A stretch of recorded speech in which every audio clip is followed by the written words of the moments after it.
خپل پنسي اوچته ساتل د ګټو نه.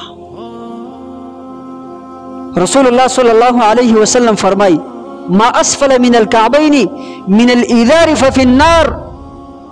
کما ګټي چې پټي بس تقبا دا به د جهنم په اور باندې سوځيږي، دا به په اور کې. خو چې ستا ګټي اور ته لاړه هوته هم اور ته لاړې کنه. او د جهنم اور څومره سخت اور دی، د جهنم اور سخت اور دی. رسول الله صلی الله علیه وسلم فرمایي مشکات شریف کې روایت دی او د ټولو نه کم عذاب په جهنم کې ابو طالب ته ورکول کېږي. او ابو طالب ته څنګه عذاب ورکول کېږي چې د وسپنې څپلۍ به ورته پخو شوي، د اور څپلۍ هغې ته ویلی کېږي، هغه به ورته پخو شوي او د ډېر سخت شدت د لاسه د دماغ به خوټ کېږي. نو الله دې نه کړي که چېرته زموږ او ستاسو ګېډۍ د جهنم په اور کې شي، زموږ او ستاسو به څه حالي، موږ او تاسو به چېرته ټینګ شو.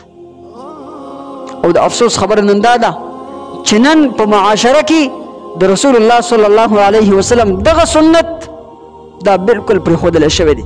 نو په ولاړه باندې یا په روانه باندې چې د کم سړي پنسي د ګیټو نه لاندې بس دغه سړی سخت ګناهګار دی.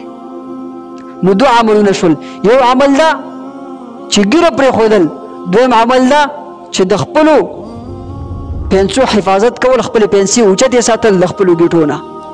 او زمونږ او ستاسو په دې معاشره کې اکثره خلک چې کله جمعې ته ودرېږي نو بیا پنسي اوچتې کړي. یوازې جمعې ته دا خبره نه ده بلکې طرز حیات کې چې کله ته ګرځېږي او ته زندگی تیرې په معاشره کې نو په کار دا دی چې ستا پنسي دا به اوچتې ستا د ګیټو نه.